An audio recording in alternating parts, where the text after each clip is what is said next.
जान जनाए देखे सुने सब मित्रन दिल हाल। हानि लाभ इसमें कहाँ जो ते हेतु बेहाल। प्रकाश रूप स्पर्श रस शब्द गंध बेकाम। हर्ष शोक जाने खटक बिन जाने निज धाम। हेतु न मिलने में कोई जहाँ तक जग का साथ। प्राणी मात्रन के मिलत राग द्वेष दुख हाथ। प्रकाश रूप स्पर्श रस शब्द गंध बेकाम। हर्ष शोक जाने खटक बिन जाने निज धाम। हेतु न मिलने में कोई जहाँ तक जग का साथ। प्राणी मात्रन के मिलत राग द्वेष दुख हाथ। पारख अटल समाधि है देह भिन्न सब काल। देह रहे या ना रहे एक सम जाने निहाल। सोई रहस्य अपनाइए और कहूँ नहीं नीक। सबसे आपे नीक है जहाँ रहे सब फीक। अब तो सन्मुख कुछ नहीं जब से मानव छूट। गुरु कृपा निज बोध बल ठहरी आप मन टूट। जे हित सब कुछ कर थके सो सब पाया आज। अब तो बाकी कुछ नहीं पारक स्वतः विराज। जान जनाए देखे सुने सब मित्र न दिलहाल। हानि लाभ इसमें कहाँ जो ते हेतु बेहाल। ऐ बोधवान, अगर तू अपने ज्ञान स्वरूप में स्थित है, पूरी तैयारी है, परिपक्व साधक के लिए कहा जाता है, दूसरे लोग भी इसमें आंशिक गुण अपना करके लाभ ले सकते हैं। जान जनाए देखे सुने सब मित्रन दिलहाल। अभी अपने सभी मित्रों से हम मिलें, उनके दिल की बात को जानें, अपने दिल की बात को उन्हें जनाएं, उन्हें देखें, अपने को दिखाएं। साहब कहते इसमें क्या हानि लाभ है। न मिलो मित्रों से, अपने को न दिखाओ, उनको न देखो, उनकी बात न जानो, अपनी बात न जनाओ। क्या नुकसान हो जाएगा। क्यों उलझ रहे हो। सबसे मिल मिल करके क्या पाओगे। जान जनाए देखे सुने सब मित्रन दिलहाल। हानि लाभ इसमें कहाँ जो तो हेतु बेहाल। तुम परेशान हो, सभी मित्रों से मिले। आजकल मोबाइल चल पड़ा है, बिला वजह मोबाइल लोग कोंचते रहते हैं, कान में चिपकाए रहते हैं। क्या समाचार जानना चाहते हो।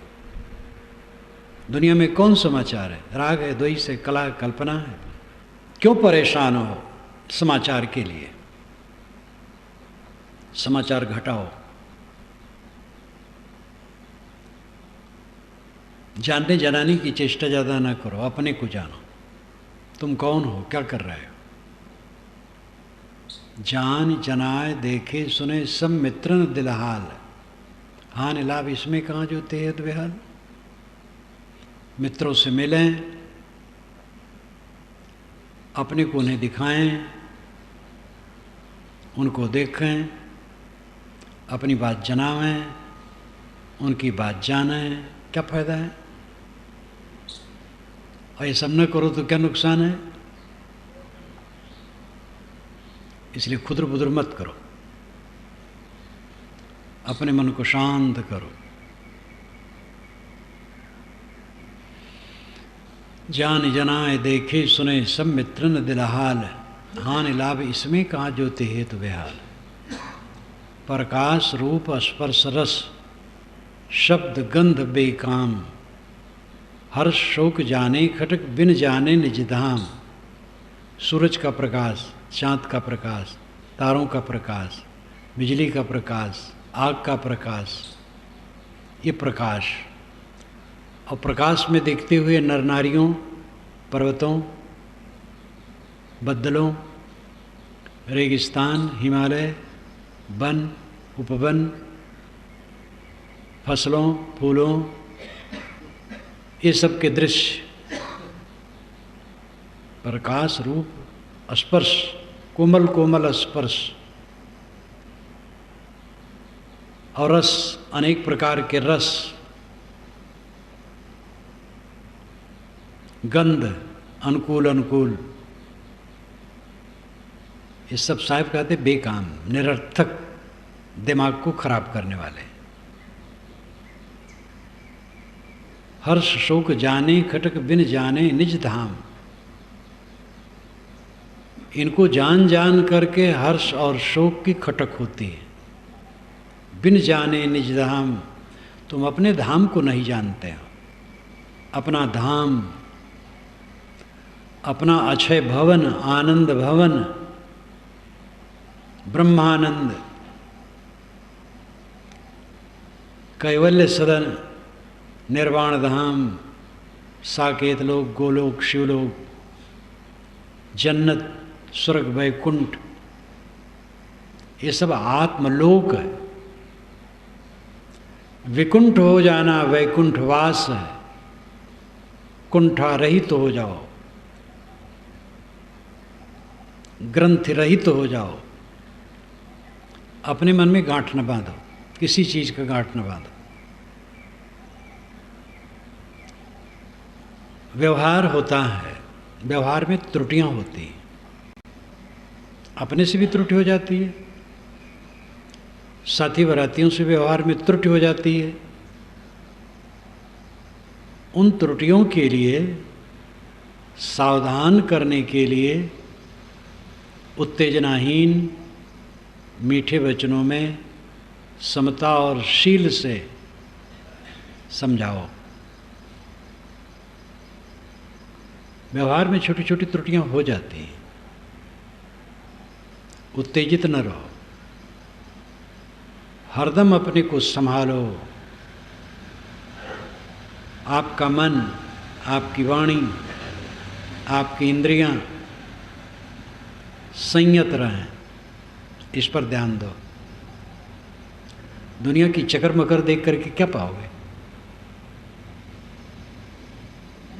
प्रकाश रूप स्पर्श रस शब्द गंध बेकाम, नाना प्रकार के प्रकाश, उसमें अनेक प्रकार के रूप, स्पर्श रस शब्द गंध, ये पांचों विषयों का पसारा बिल्कुल निरर्थक है। इनको जान जान करके आप पीड़ित हो, इनको न जानो, पीड़ा खत्म। इसलिए अपने को बचाओ। पांचों विषयों के प्रपंच में अपने को डाल करके दुखी किए। उद्धरेत आत्मना आत्मानम मग्नम संसार वारिधौ योगारूढ़त्वमासाद्य सम्यक दर्शन निष्ठया। मग्नम संसार वारिधौ, संसार समुद्र में डूबे हो। भीतर संसार धू धू करके गुजरता है, बाहर संसार धू धू करके गुजरता है। बाहर प्रपंच गरज रहा है, राग द्वेष कला कल्पना हानि लाभ प्रपंच। भीतर वासनाएं गरज रही हैं, आपके बाहर और भीतर संसार धू धू करके गुजर रहा है। इस प्रकार संसार सागर में निमग्न हो, डूबे हो, इससे अपना उद्धार करो। उद्धरेत आत्मना आत्मानम, ये स्वामी शंकर का वचन है। आत्मा द्वारा आत्मा को स्वयं ही उठाओ, इस संसार सागर से निकालो। कैसे? सम्यक दर्शन निष्ठया योगारूढ़त्वमासाद्य। आत्मा के पूर्ण ज्ञान में निष्ठा रख करके, आत्मज्ञान में निष्ठा रख करके, योग रूढ़ होकर, अपने को संभाल कर, उद्धरेत आत्मना आत्मानम, अपने आप को अपने आप स्वयं उठा लो। भागवत में भी आता है, आत्मयो ह्याप्तनो गोप्ता निर्विद्येत यदाखिलात् अप्रमत्त इदम पश्येत ग्रस्तम कालाहीना जगत। आत्मयो ह्याप्तनो गोप्ता, आत्मा ही अपने आप का सुरक्षक हो जाता है, रक्षक हो जाता है। कब?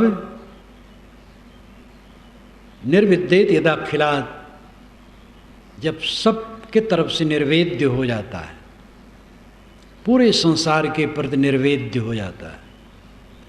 निर्वेद्य का मतलब ग्लानि, निर्मोह, सब कूड़ा कचरा है, सारा संसार कूड़ा कचरा है, कुछ नहीं है मेरा, सब आजकल में रेत हो जाने वाला है।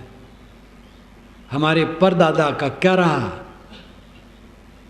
हम बैठे हैं यहाँ गरगाप होकर, सबसे अपने को जोड़कर, क्या रहेगा साथ में? निर्विद्येत यदाखिलात्, जब सबके प्रति निर्वेद्य हो जाएगा, ग्लानि हो जाएगी, अनासक्ति हो जाएगी, तभी आत्मा अपने आप को स्वयं उठा लेगा। अप्रमत्त इदम पश्येत ग्रस्तम कालाहीना जगत। अप्रमत्त हो करके यह देखो, सावधान हो करके यह देखो, ग्रस्तम काल अहीना जगत, पूरा संसार काल रूपी सांप से पकड़ा हुआ है। हर आदमी काल रूपी सांप के मुंह में है, वो निगल रहा है निरंतर। झूठे सुख को सुख कहे मानत है मनमोद, जगत चवैना काल का, कुछ मुख में कुछ गोद। पांचों विषयों की चकर मकर में भूले हो, कब तक देखोगे? आंखें बूढ़ी हो जाएंगी, बंद हो जाएंगे, देख नहीं पाओगे और सदा के लिए बंद हो जाएंगे। आंखें मिली हैं, अच्छा उपयोग करो, काम करो, देख देख कर ज्ञान का ग्रंथ पढ़ो, किसी निर्मल पुरुष के दर्शन करो, आँख का सही उपयोग करो और आँख से दिखने वाले सारे रूप का मोह छोड़ दो। जीभ से अच्छा उपयोग करो, जानबूझ करके खाओ, गलत चीज़ न खाओ, कहीं जीभ को आसक्त न करो। ये पांचों ज्ञानेंद्रियाँ व्यवहार के लिए मिली हैं और इनके विषयों में अपने को डुबाओगे तो तीव्र कांटों में उलझ करके पीड़ित हो के मरोगे, कोई साथ नहीं देगा। पांचों विषयों में अपने को उलझाओ मत। प्रकाश रूप स्पर्श रस शब्द गंध बेकाम, हर्ष शोक जाने खटक बिन जाने निज धाम। ये पांचों विषयों का पसारा निरर्थक है। इनको देख देख करके, सुन सुन करके, भोग भोग करके संस्कारों के कांटे इकट्ठे कर लेते हो। काल गड़ेगा कांटा आगमन खसी कराए। कबीर साहब कहते काल कांटा बन करके तुम्हें गड़ेगा। ये अध्यास काल है, मोह काल है, आसक्ति काल है, इसलिए आगमन खसी कराए। पहले इसको खसी करा दो, गिरा दो। खसी कराने मतलब गिरा देना, खिसक जाना, खस जाना। प्रकाश रूप स्पर्श शब्द गंध बेकाम, हर्ष शोक जाने खटक बिन जाने निज धाम। हेतु न मिलने में कोई जहाँ तक जग का साथ, प्राणी मात्रन के मिलत राग द्वेष दुख हाथ। दुनिया में जहाँ तक मनुष्यों से मिलते हो, उससे मिलने में तुम्हारा कोई प्रयोजन नहीं है। प्राणी मात्र से मिलोगे, राग हाथ में आएगा या द्वेष, और कुछ नहीं आएगा। एक हमारे प्रसिद्ध भक्त, उनके यहाँ मैं था, कहीं साहब अमुक तारीख को आऊँगा इलाहाबाद, पहले जाऊँगा दिल्ली और फिर वहाँ से संबंधियों से मिल के लौटूँगा। मैंने कहा क्यों दिल्ली जाने के परेशान हो, कोई ज़रूरी है? कहे हाँ ज़रूरी तो क्या है, जब जिनके यहाँ जाता हूँ समधी यहाँ लमधी यहाँ, तो जितने नात गोत हैं सबकी बुराई करते हैं और वही सुनता हूँ। जहाँ जहाँ संबंधियों में जाता हूँ वहाँ की उलझनें और एक दूसरे की बुराइयाँ यही सुनता हूँ। हम कहे तो यही सब कबाड़ भरने जाओगे? तो हंसने लगे, कहे नहीं जाऊँगा। तो सीधे यहीं आए। हमने कहा आप बूढ़े हो गए, अब जिनको गर्ज हो मिलने आए मिल लें। कर्तव्य कर्तव्य कर्तव्य मान करके बूढ़े लोग भी अपने को संभालते नहीं। एक 75 वर्ष का बूढ़ा आया, 2-4 लोगों को दीक्षित कराने के लिए, दीक्षा हो गई। मैंने कहा अब ये दीक्षित जो हो गए इनको भेज दो, तुम 2-4 दिन रहो। तो बड़ा सख्त में पड़ गया वो। मैंने कहा क्या बात है? कहे साहब 3 बच्चे हैं, 2 नौकरी में है, एक बाज़ार में दुकान करता है, मैं खेती देखता हूँ। गांव का था। मैंने कहा कितनी उम्र है? कि 75। हम कहे कब तक खेती देखोगे? तो चुप। मैंने कहा तुम खेती ना देखो, बच्चे संभाल लेंगे, बटाई दे देंगे, पैसे पर दे देंगे। इतना दिन रगड़ते रगड़ते अभी भी पिंड नहीं छूट रहा है। कर्तव्य अपने होते हैं, लेकिन कर्तव्य का भी समय होता है। आत्मा का कल्याण करना कर्तव्य नहीं है क्या? अपने आप को जब तक सबसे न छुड़ाओगे गहरी शांति न पाओगे। और गहरी शांति पाए बिना जो मर गया, क्या उसने कमाया? धूल पछोरे उड़ उड़ जाए, अवध क्षेत्र में कहावत कहते हैं। केवल धूल सूप में रख करके कोई पछोरे, सब उड़ जाता है, बस कुछ नहीं रहता है। चावल हो, दाल हो, धूल हो, तो धूल उड़ जाए, चावल दाल रह जाए। धूल ही धूल है। पूरा जीवन धूल उड़ाना होता और कुछ नहीं। कमाए खाए, कुछ बच्चे पैदा किए, उनमें रीझे खींचे, लड़े झगड़े, राग द्वेष किए, कला कल्पना किए, मर गए, क्या पाए? गहरी शांति इसी जीवन में प्राप्त कर लो। मन अडोल अचल हो जाए, शांत तृप्त आत्मा हो जाए, कुछ वितर्क न रह जाए, कुछ कुतर्क न रह जाए। ये दशा अपनाओ। हेतु न मिलने में कोई जहाँ तक जग का साथ, प्राणी मात्रन के मिलत राग द्वेष दुख हाथ। जहाँ तक संसार के प्राणियों से मिलना है कोई प्रयोजन नहीं। प्राणी मात्र से मिलोगे राग द्वेष दुख हाथ आएगा, इसलिए हटो। असंग असंग असंग। प्राणी मात्रन के मिलत राग द्वेष दुख हाथ। तन मन इंद्रन प्रेम से चाह होत बहिरंग। सो सब कल्पित जीव के बिना हेतु ही तंग। तन मन इंद्रियों की चाहना से, चंचलता से चाह बहिरंग होती है। शरीर में मोह करने से, इंद्रियों में मोह करने से, मन के संकल्पों में मोह करने से बाहरी इच्छाएं फैलती हैं। तन मन इंद्रियों से उदास हो जाओ, निष्काम हो जाओ, चाहनाएं शांत हो जाएंगी। तन मन इंद्र ने प्रेम से चाह होत बहिरंग।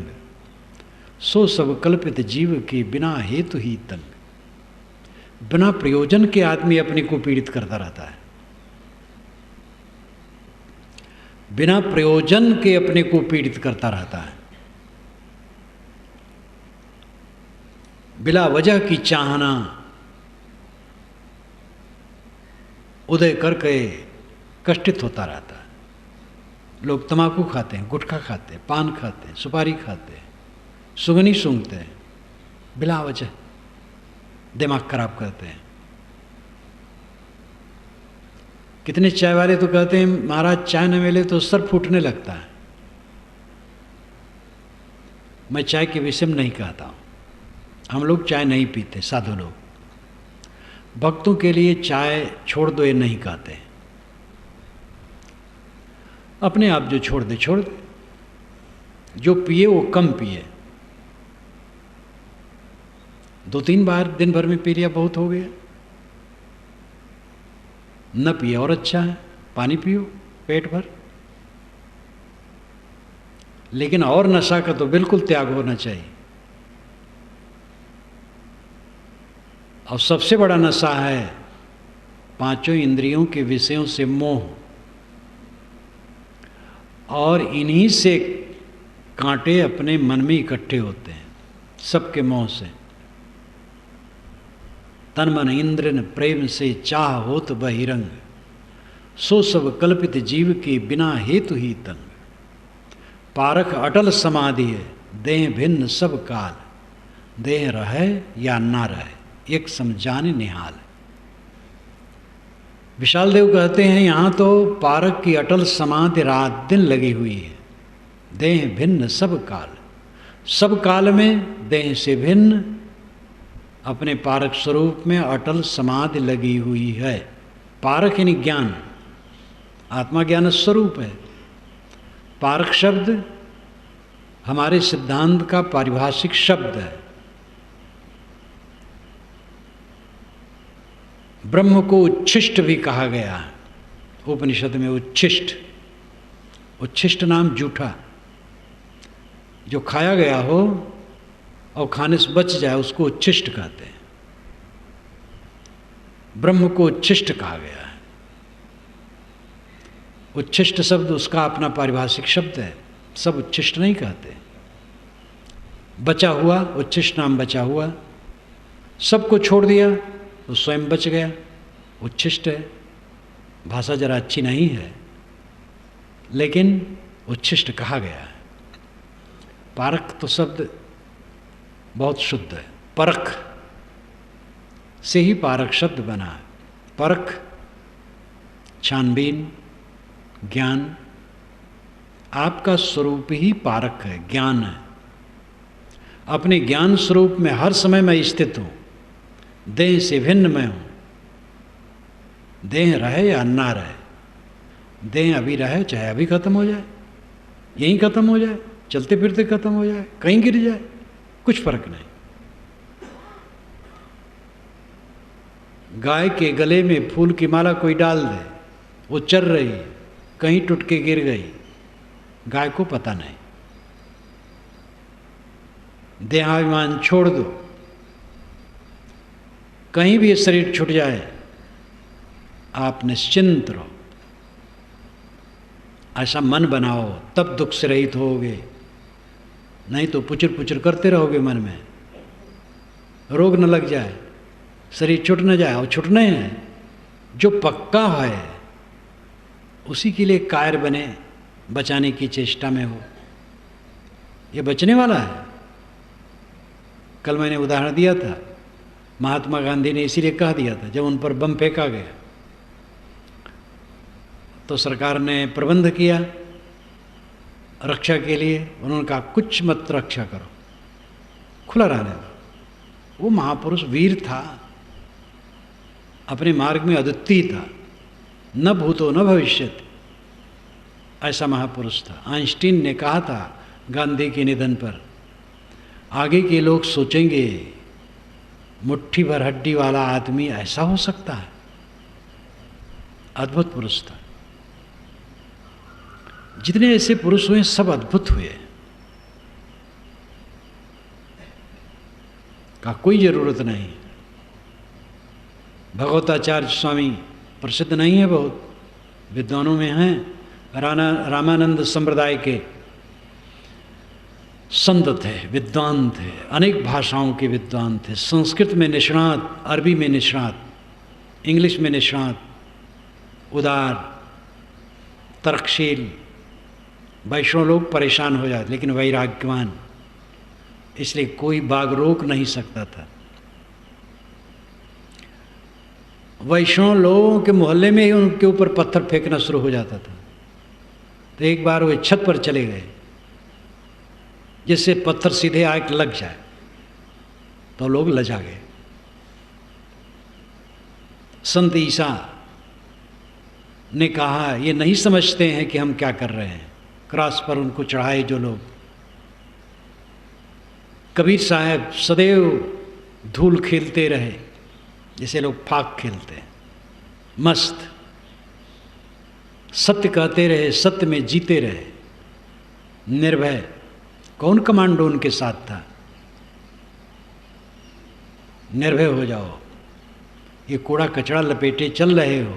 कबीर धूल सकेली के पुड़िजो बांधी ये, 4 दिवस का पेखना अंत खे की के। कितना साहब उतार देते हैं देह को। कबीर धूल सकेल के पुड़िजो बांधी ये, धूल थोड़ा बटोर करके तुम पुड़िया बांध लिए हो शरीर रूपी। 4 दिन का देखने भर का है, फिर वही धूल में जाने वाला है ये। क्यों इसका गर्व करते हो? क्या है? पारख अटल समाधि है, देह भिन्न सब काल है। यहां तो ज्ञान की अटल समाधि लगी है। इसका मतलब नहीं कि उस संकल्पहीन होकर के हर समय बैठे रहते थे। संकल्पहीन होकर बैठने तो कुछ समय होता है, बाकी समय खाना पीना, उठना बैठना, काम धंधा करना, मिलना जुलना, ये सब होता है। लेकिन उसमें भी सब समय समाधि है जिसका विवेक दृढ़ है, सम्यक दर्शन निष्ठया। अभी कहा मैंने, योगारूढ़त्वमासाध्य, आत्मा के सम्यक ज्ञान में निष्ठा वाला जो योग में रूढ़ है। मग्नम संसार वारिधौ, संसार समुद्र से उद्धरेत आत्मना आत्मानम, अपने आप को निकाल लेता है। सिंह का बच्चा एक पिंजड़े में बंद है, अंदर से पिंजड़ा तोड़ के निकल आए तभी वो निकल सकता है। शायद वो ना निकल पाए, लेकिन आप निकल सकते हैं। वामदेव ने शरीर का अहंकार तोड़ दिया और मुक्त हो गए। वामदेव की बात आती है। वामदेव बहुत ज्ञानी पुरुष। शरीर का अहंकार छोड़ देना, सब बातों का जोर इसी पर है। देह से काम लो, सेवा करो, साधना करो और मोह छोड़ करके रहो। देह संबंधित प्राणी पदार्थ कहीं भी मोह मत करो। मोह छोड़ करके रखो, देखो कमल की तरह खिले रहोगे। मोह में रहते हो इसलिए मुरझाए रहते हो। वेद का वचन, द्वा सुपर्णा सज्जा सखाया समानम वृक्षम परिसद सजाते तयोरन्य पिपलम स्वादक तन्नन्य व विचाक्षी। 2 पक्षी समान हैं, एक समान पेड़ पर बैठे हैं, दोनों मित्र हैं, साथी हैं। एक फल खाता है इसलिए दुखी रहता है, एक खाता नहीं केवल देखता रहता है इसलिए वो दुखहीन है।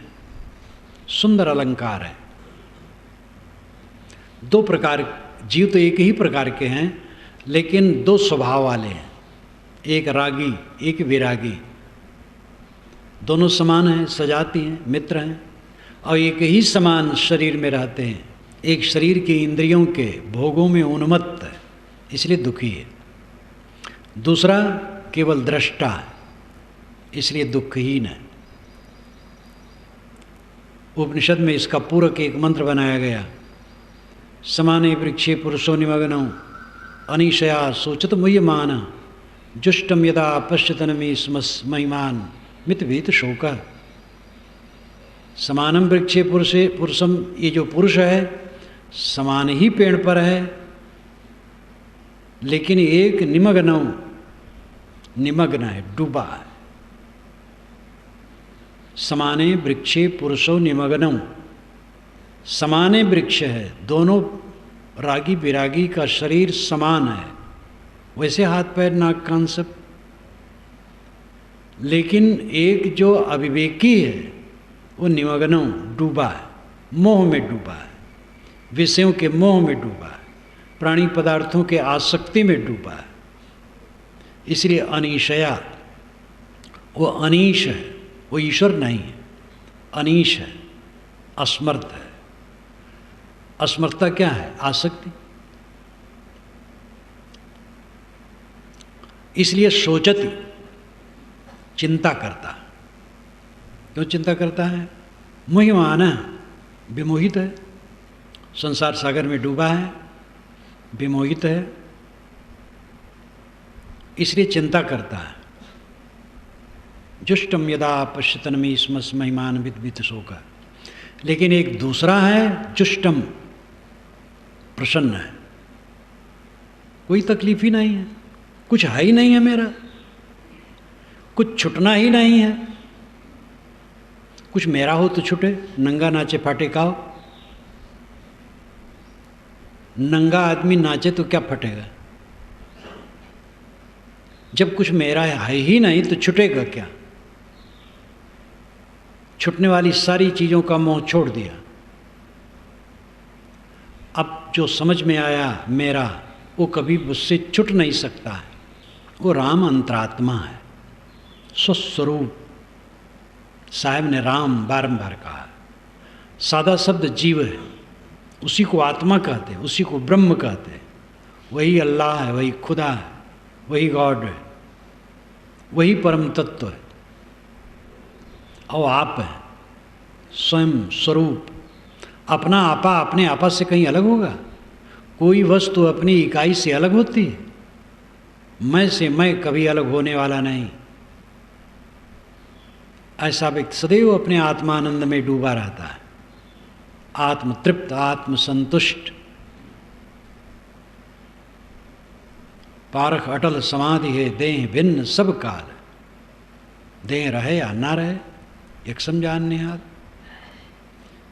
जुष्टम सदा पश्यतनमी स्मस महिमान मिद्वीत शोका। जुष्टम जो प्रसन्न है, वो अपनी महिमा में है, वो ईश्वर हो जाता है। निष्काम हो गया, ईश्वर हो गया।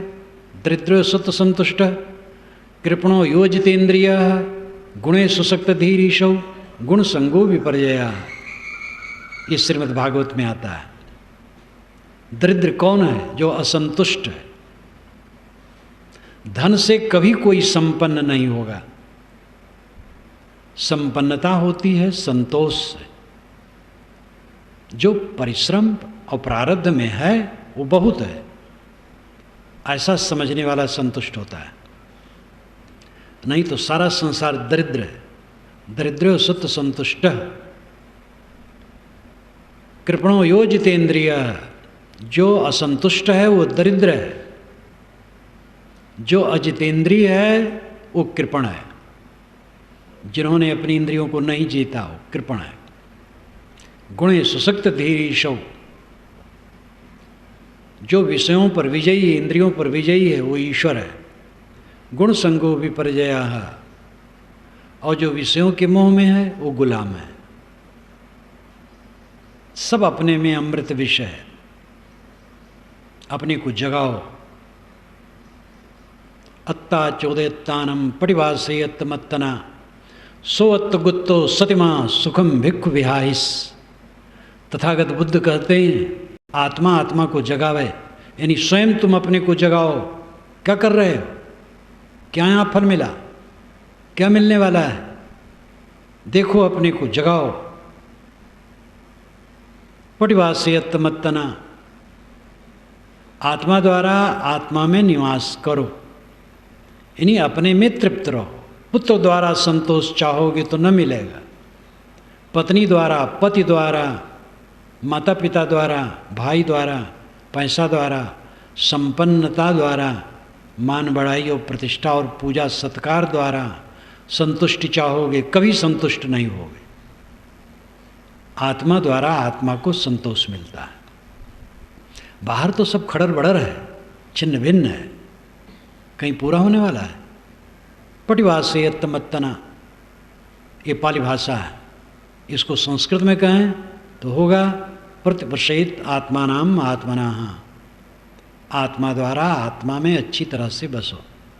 सो अत्तगुप्तो, वो आत्मगुप्त है, आत्मगुप्त, आत्मसुरक्षित, सतिमा, अस्मृतमान है। संस्कृत में अस्मृतमान, पाली में सतिमा। पाली सरल है। सुखम भिक्खु विहाइस, ऐसा साधक सुखपूर्वक जीवन व्यतीत करता है। मेहनत करो और खाने को जो मिल जाए सादा गोदा, संतुलित भोजन कर लो और तन ढकने के लिए कुछ कपड़ा पहन लो और मन को शीतल कर लो, बस काम हो गया। सत्संगत, स्वच्छंदता, बिना कृपणता भक्ष, ना जानो कि तप के यह फल हो तो प्रत्यक्ष। राजा भर्तृहरि कहते हैं, उन्होंने संस्कृत में कहा है, लेकिन ये छंद का अनुवाद, उनके छंद का अनुवाद है। सत्संगत, स्वच्छंदता, बिना कृपणता भक्ष। सत्संग मिले और मन बंधनों से रहित रहे, निर्मोह रहे और पेट भर भोजन मिले, पता नहीं किस तपस्या का ये फल है। एक महाराजा क्या कहता है, भर्तृहरि महाराजा थे, ठोकर लगी और विरक्त हो गए। वैराग, मनन द्वारा वैराग नहीं हुआ, ठोकर लगी, लेकिन ठोकर से उसको ऐसा शुद्ध वैराग्य हुआ, क्या पूछना। वैराग शतक उनकी पुस्तक अत्यंत महत्वपूर्ण है। 3 शतक हैं, श्रृंगार शतक, राजनीति शतक और वैराग्य शतक। श्रृंगार शतक, राजनीति शतक उन्होंने राजगद्दी पर रहते रहते बनाया था। संस्कृत के बहुत बड़े पंडित थे। जब विरक्त हो गए तो वैराग शतक बनाए। तो उन्होंने एक श्लोक में कहा, जो हिंदी छंद में अनुवाद है, सत्संगत, स्वच्छंदता, बिना कृपणता भक्ष। सत्संग मिले और मन निर्बंध हो, कहीं मोह माया ना हो, और पेट भर भोजन मिले, और क्या चाहिए। धन्य है वह। ये सौभाग्य आप स्वयं प्राप्त करोगे, दूसरा नहीं करा सकता है। पारक अटल समाधि है, देह भिन्न सब काल, देह रहे या ना रहे एक सम जान निहाल। सोई रहस्य अपनाई और कहो नहीं नीक, सबसे आपे नहीं कहे जहाँ रहे सब फीक। साहब कहते ही रहस्य, रहस्य नाम रहनी। रहस्य का शाब्दिक अर्थ होता है मर्म, भेद, लेकिन पारक सिद्धांत में रहनी के लिए रहस्य शब्द का प्रयोग बहुत है। इसलिए पारक सिद्धांत का यह पारिभाषिक शब्द है रहनी के लिए। सोई रहस्य अपनाइए, यही रहस्य अपनाओ, यही रहनी अपनाओ, सबकी कामना छोड़ करके आत्मतृप्त रहो। अगर आज आपको अटपटा लगता है तो कुछ थप्पड़ खा लोगे, तब पता पाओगे कि ठीक है। ये आपको बड़ा मोह है, आपकी पत्नी आपके लिए बड़ा प्यार करती, आपका पति आपके लिए बड़ा प्यार करता है, आपके लड़के बड़े कुर्बान हैं आप पर, आपके माता पिता की बड़ी करुणा है आप पर, आपके मित्र आपको छोड़ना नहीं चाहते हैं, आप बड़े दुलरुआ हैं, आपको बड़ा ऐश्वर्य है। ठीक है, इस भ्रम में जी लो कुछ दिन, भ्रम टूटेगा। ये धोखा पट्टी है। सबकी कृपा हमारे ऊपर है, ठीक है, लेकिन अपना मन सबसे अनासक्त हो करके आत्मलीन हुए बिना शीत भूतम की अवस्था ना आएगी। शीत भूतम, अत्यंत शीतल हो जाओ, दुख रहित हो जाओ। सोई रहस्य अपनाई और कहो नहीं नीक, यही रहनी अपनाओ और कहीं नीक अच्छा नहीं है। चाहे जितना नीक हो, चाहे जितना अच्छा हो, छूट जाएगा। माँ बाप छूटेंगे, पत्नी छूटेगी, पति छूटेगा, मित्र छूटेंगे, घर छूटेंगे, मठ मंदिर छूटेंगे, संतानें छूटेंगी, शिष्य समाज छूटेगा। क्या किसके साथ रहता है? चाहे जितना नीक हो, अच्छा हो, छूटेगा। सोई रहस्य अपनाई और कहूँ नहीं नीक, सबसे आपे नीक है जहाँ रहे सब फीक। सबसे नीक स्वयं है। आत्मतृप्ति, आत्मसंतोष सबसे नीक अच्छा है। और इस स्थिति में पहुंच करके सब फीका हो जाता है बाहर का। अब तो सन्मुख कुछ नहीं, जब से मानव छूट, गुरु कृपा निज बोध बल ठहरी आप मन टूट। साहब कहते अब तो सामने कुछ नहीं है, कोई बंधन नहीं। जब से मान्यता छूट गई, मोह ममता छूट गई, तब से अब कोई बंधन दिखाई नहीं देता। गुरु की कृपा से बोध मिला और अपना परिश्रम किया, अपने में ठहर गया और वासनाएं टूट गई। जेहित सब कुछ कर थका, सो सब पाया आज। अब तो बाकी कुछ नहीं, पारक स्वतः विराज। जिस अनंत सुख को प्राप्त करने के लिए आज तक सब कुछ करके थक गए और नहीं पाए,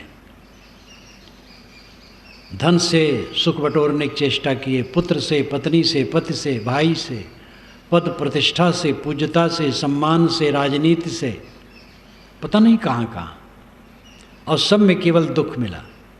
जेहित सब कुछ कर थके, सो सब पाया आज। अब आज मिल गया, सब कामना छूट गई, आत्माराम में विश्राम हो गया। यही पद अपनाओ। इसी स्थिति में पहुंचने से कल्याण है। जो इसके सीधे पात्र हैं, बहुत साधना करके आगे बढ़ गए हैं, उनको इस साधना, इस रहने में बड़ी सरलता है। जो यहाँ तक अपनी अधिकारी नहीं मानते हैं अपने को, वही भी इस चीज़ को समझेंगे, सोचेंगे तो कभी ऐसा होगा। मैं पहले भक्ति मार्ग में रहता था, सगुण भगवान की उपासना, और एकांत में रोता था कि दिखा करके कभी नहीं रोया, अकेले में रोता था कि भगवान कब मिलोगे। इस प्रकार अनुराग में चल रहा था। और इसी अनुराग में मुझे 17-18 वर्ष की उम्र के बीच में पारखी भक्त पहले मिले, फिर संत मिले, फिर सद्गुरु मिले, फिर समझ हुई और इस मार्ग में आया। जब पारखी संत मिले और वैराग की भावना जगने लगी, तब मन के अंतर को ज़्यादा देखने लगा। मन का तब जो रूप था, उसके 2-3 वर्षों की साधना के बाद जो हुआ, फिर और ये हमें अनुभव है। सभी साधकों को अनुभव होगा जो साधना करते हैं। धीरे धीरे साधक आगे बढ़ता है। पारखी संत जब तक नहीं मिले थे, तब तक केवल सगुण उपासना में भाव था। भगवान के दर्शन होते हैं और खूब तपस्या करे तो वैकुंठ वास होता है। तो मैं निर्जला व्रत रहता था हर एकादशी को, 12 महीने की एकादशी को पानी नहीं पीता था 24 घंटे। और मुझे याद है कि उस थोड़ी उम्र में सुबह तो मैं ऐसा हो जाता था कि एकदम काहिल 24 घंटे के बाद। लेकिन माता मेरी नींद खुलने के पहले भोजन बना के तैयार कर देती थी, तब वो जगाती थी, तब उठूं, शौच जाऊँ, मंजन करूं, नहाऊं, तब आके खाऊं। लेकिन दृढ़ रहता था। निर्जला एकादशी व्रत, वैकुंठवास होगा, यही भावना थी। पारखी संत मिले तब आध्यात्मिक चिंतन बढ़ा, तब मन के फर्क को देखने लगा, कैसा राग में डूबा मन है। फिर साधना करते करते उसमें कितना कटा ये देखा, फिर आगे बढ़ा। तो कोई भी साधक हो जो इस अंतिम स्थिति का पात्र है, किसी बहानेबाजी में न पड़े, ये काम करे। जो इसका पात्र भी नहीं हो पाया, वो पात्र बने। पहले समझे तो, समझेगा नहीं, कान में भनक ही नहीं पड़ेगा, बुद्धि कैसे बनेगी। इसलिए बिल्कुल आरंभिक साधकों को भी इसको समझना चाहिए, जिससे उनके मन में इसके लिए स्थान हो। फिर धीरे धीरे होगा, एक लागे नहीं होता है। दुख सबके सामने है, क्योंकि मन जैसा चाहता वैसा होता नहीं है, किसी का नहीं होता। उस दुख से छूटने के लिए यही रास्ता और कोई रास्ता नहीं। इसलिए अपनी अपनी श्रेणी में कहीं कोई हो, ग्रस्त हो, विरक्त हो, स्त्री हो, पुरुष हो, बूढ़ा हो, जवान हो, नवविवाहित दंपति हो, सबको इस उच्च ज्ञान को सुनना और समझना चाहिए। कम से कम दिमाग में स्थान देना चाहिए। फिर धीरे धीरे वो जितना चलेगा उसका दुख घटेगा। ये 8 साखियां हैं, सबको याद करने लायक है। सब इसको लिख लो, याद करो, मनन करो, आचरण करो।